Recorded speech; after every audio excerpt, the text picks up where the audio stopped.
নমস্কার, নতুন বাংলা থেকে বলছি সন্ময় বন্দ্যোপাধ্যায়। তৃণমূলের 42 জন প্রার্থীর নাম ঘোষিত হলো ব্রিগেডের জলসায়। র্যাম্প হয়েছে, সেই র্যাম্পের জলসায় 42 জন প্রার্থীর নাম ঘোষণা করলেন রাজ্যের মুখ্যমন্ত্রী মমতা বন্দ্যোপাধ্যায় এবং তার ভাইপো অভিষেক বন্দ্যোপাধ্যায়। সে নিয়ে বিস্তর চর্চা চলছে। রাজনৈতিক মহলে রাজনৈতিক বক্তারা অনেক কথা বলছেন, অনেক তথ্য দিচ্ছেন, অনেক বিশ্লেষণ করছেন, অনেক তর্ক হচ্ছে, অনেক বিতর্ক হচ্ছে। কাঁধের দাঁড় করানো হয়েছে, সেই নিয়ে তর্ক হচ্ছে। কিন্তু একটা বিষয় নিয়ে আমার মনে হলো আজকের দিনে খুব প্রাসঙ্গিক, নতুন বাংলা দর্শকদের একটু দেখানো দরকার যে তৃণমূল কংগ্রেসের প্রার্থী কিভাবে ঠিক হয়। সবাই জানি যে মমতা বন্দ্যোপাধ্যায়, অভিষেক বন্দ্যোপাধ্যায় নিজেদের মধ্যে আলাপ আলোচনা করে প্রার্থী ঠিক করেন। কারুর মাথায় কোনো একটা কনসেপ্ট এলো, সেই কনসেপ্টটা ভাইপোর সঙ্গে শেয়ার করলেন, ভাইপো পিসির সঙ্গে শেয়ার করলেন, করে শেষ পর্যন্ত তাকে রাজি করানো হলো, তাকে এক দফা ছুঁয়ে নেওয়া হলো, তারপর তার নামটা প্রার্থী হিসেবে ঘোষিত হলো এবং যেদিন ঘোষিত হলো সেদিনকে তাকে উপস্থিত থাকতে বলা হলো। আমরা অ্যাপারেন্টলি এইটুকু জানি। কিন্তু আজকে আমাদের হাতে একটা পুরনো ভিডিও আছে, আমার খুব ইচ্ছে করলো নতুন বাংলা দর্শকদের দেখানো। যে ভিডিওটাতে দেখবেন আপনারা যে দেব অধিকারী চলচ্চিত্র শিল্পী, তাকে যখন প্রার্থী ঠিক করা হলো সেটা কিভাবে হয়েছিল, সেটা প্রফেসর ওইদুল ইসলাম বলে একজন কাউকে ঘাটালের প্রার্থী করার কথা হয়েছিল।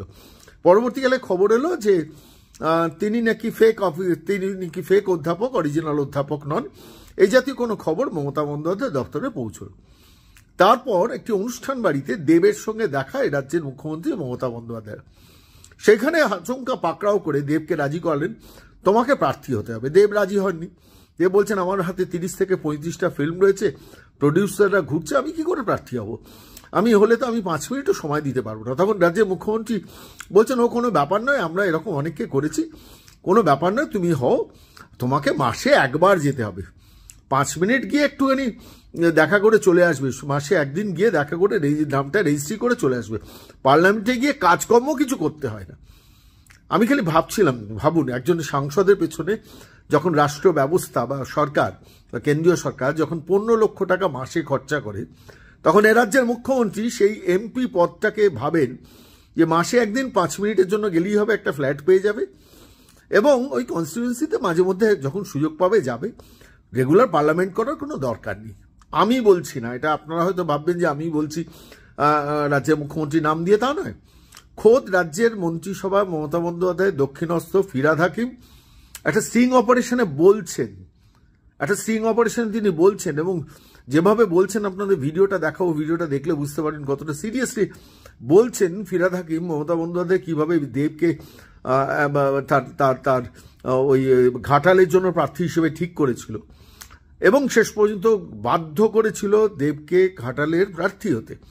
তার রেজাল্ট কি হয়েছে আপনারা জানেন। 2014 তিনি জিতেছেন, 2014 থেকে 19 মাত্র 12% অ্যাটেন্ডেন্স করেছিলেন, অর্থাৎ 100 দিনের মধ্যে 12 দিন, অর্থাৎ 280 দিনের আশেপাশে সংসদ চলে, তার মধ্যে মেরে কেটে হলে 30-35 দিন, 7% অ্যাটেন্ডেন্স করেছিলেন। প্রায় 25 দিন মতো, মানে 275-এর মধ্যে 25 দিন দেব সংসদে গিয়েছেন। আমি যদি একটু সামান্য এপাশ ওপাশ হবে, কিন্তু 7% গড় অ্যাটেন্ডেন্স ছিল। বা 2019 থেকে 2023 দেব সেটা 12% করেন, অর্থাৎ 12-12, 24, 30 দিন মতো, 274 দিনের মধ্যে 30 দিন দেব সংসদে অ্যাটেন্ড করেছেন। অথচ তার জন্য সংসদ সরকার সবকিছু মিলিয়ে 15 লাখ টাকা মাসে খরচা করে, তার অ্যালাওয়েন্স থেকে তার যাওয়া আসার খরচা, তার গাড়ি, তার পার্ক, সমস্ত কিছু নিয়ে, মানে 5 বছরে 9 কোটি টাকা একজন সাংসদের পেছনে খরচা করা হয়। আর রাজ্যের মুখ্যমন্ত্রী সেই পদটাকে কিভাবে নষ্ট করছেন, মানে সেই পদটার গরিমাটাকে নষ্ট করছেন না, সংসদে পারফর্ম করতে হবে না, যেতে হবে। মিমি, নুসরাত এইভাবেই তো হয়েছে, সন্ধ্যা রায়, মুনমুন সেন, এইভাবে তাদের গ্ল্যামার টেনে ভোটটা নিয়েছেন। আলটিমেটলি সংসদে গিয়ে তাদের যে পারফরমেন্স করা দরকার সেটাকে ইগনোর করিয়েছেন। আমি কথা বাড়াবো না। আজকে ফিরহাদ হাকিমের সেই ভিডিওটা আমার হাতে এসছে, আমার মনে হলো আজকে নতুন বাংলার দর্শকদের দেখানো দরকার। দেখুন আর ভাবুন, এ রাজ্যের মুখ্যমন্ত্রী মমতা বন্দ্যোপাধ্যায় কিভাবে সরকারি অর্থ নষ্ট করেন, সরকারি পদগুলোকে শুধুমাত্র রাজনৈতিক একটা নতুন আমদানি করা কালচারের জন্য পদগুলোকে কিভাবে ধ্বংস করেন। যেখানে দাঁড়িয়ে মানুষের কাজ করার জন্য সংসদ হয় বলে আমরা ভাবি, ভোটের লাইনে দাঁড়িয়ে মানুষ ভোট দেয়, লক্ষ লক্ষ কোটি কোটি টাকা খরচা করে প্রচার করে একজন সাংসদকে নির্বাচিত করা হয় শুধু রাজ্যের মুখ্যমন্ত্রীর কোটা কমপ্লিট করার জন্য, মানুষের কাজ করার জন্য নয়, পার্লামেন্টে কাজ করার জন্য নয়। এই প্রশ্নটা থাকলো, আর ভিডিওটা দেখুন।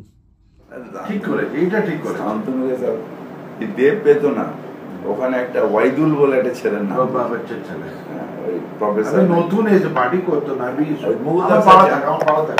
এবার কি হয়েছে ওখানে, এই যে এই সিটটা তোমার মেদিনীপুরে এখানে দেব দাঁড়িয়েছে, ঘাটাল ঘাটালে ওয়াইদুল ইসলাম, দিদির কাছে এমনি চিঠি গেছে যে ওয়াইদুল প্রফেসর না ফলস প্রফেসর, মুসলিম একটা অর্গানাইজেশন চিঠি দিয়ে ওয়াইদুলকে চেনে না দিদি। এইবার মুকুল পেয়েছে নাকি, পার্টিটাকে বিক্রি করে দিচ্ছে, এই করে দিচ্ছে। লাস্ট দিন যেদিন অ্যানাউন্স করবে আগের দিন রাত্রিবেলা হঠাৎ শিবাজি পাঁজার ওখানে দেবের সাথে দেখা নেমন্তন্ন খেতে গিয়ে, মানে দেবকে জবরদস্তি ধরে পাশে বসিয়ে তোমায় দাঁড়াতে জবরদস্তি, দিদি আমার এটা একদম পিক টাইম, আরো 10 বছর হয়ে গেলে তা ঠিক আছে, 4 লাখ দিদি এই সময় আমার দাঁড়ালে আমার পুরো কেরিয়ার নষ্ট হয়ে যাবে দিদি। আমার হাতে এখন প্রায় 30টা বই আছে, আমি টাইম দিতে পারছি না, মানে 30টা সাইন কি আর শুটিং এর সময় দিতে পারছি, এই সময় দিদি আমি মরে যাবো দিদি, তাহলে তুমি আমাকে ত্যাগ করে দাও, আমি তোমার দিদি নই, হ্যান নই, দেন ঠিক আছে দিদি। দেব আমার বড় লাগছে তো, আমাদের ছেলেটা এমনি ভালো, এইখানে এসে বসে কাঁদছে আমার কাছে দেব গুরু ভালো করেছে, মজদুর ইসলাম চেয়েছিল, মহিদুলের নাম দিদি পর্যন্ত পৌঁছয়নি, কেউ পৌঁছয়নি, কিন্তু এর নাম এর নাম কি প্রফেসর কি ওয়াইদুল না কি থাকে, আমি নতুন নতুন পার্টি করছি, ওর নাম পৌঁছেছে। এবারে দেব এখানে এসে রাত্রিরে ওই দিনই, এবার আমিও বেশি ফিরে এসেছি, আমার 30টা বই সই করা আছে, আমার পদে এখনো প্রডিউসার ঘুরে বেড়াচ্ছে, আমি সালা বই নিচ্ছি না, আমার 5 মিনিটের টাইম নেই গুরু আমার কাছে, আমি সালা এই ফেসে যাবো, পুরো আমার লাইফটা শেষ হয়ে যাবে বস।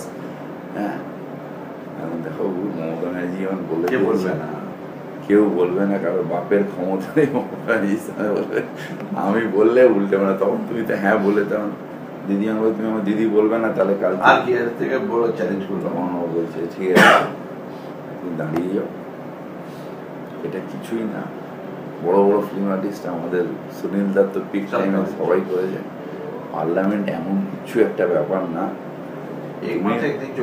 মাসে একদিন গিয়ে রেজিস্ট্রেশন দিয়ে তুমি দিল্লিতে যাবে, ওইদিকে শুটিং এ যাবে, যখন পার্লামেন্টে যাবে একটা ঘর পাবে, সারা ফোকটে থাকবে। আর কনস্টিটিউয়েন্সিতে দেখো আমি গেলে একটা রাস্তায় গেলে পাশের রাস্তার লোক জানবে না, কিন্তু তুমি সালা গিয়ে একটা যদি ঘুরে এসো পুরো এলাকা চাউড় হয়ে যাবে, দেব এসছে, নিজের লোকে এমএলএ আছে, তুমি এমএলএ কাজ করবে, এমএলএ আছে, ওর ওখানে বেশি এমএলএ নেই, ওখানে তো সারা ওর এমএলএ সুশান্ত, তোমার পঞ্চায়েত পুরো আমাদের আছে, পঞ্চায়েতের থ্রু দিয়ে কাজ করবে, ওসব সেটিং আমি করে দেবো, যাও। আমাদের বর্ডার আছে, একটা নালা আমার ঘাটে, মানে সামনে সামনে আছে, দেব আছে, ছেলেটা কিন্তু খুব ভালো ছেলে, খুব ভালো সিম্পল ছেলে, একদম ডাউন টু আর্থ, তোমার সাথে দেখা হলে না তোমাকে 5 মিনিট নমস্কার করবে, এরকম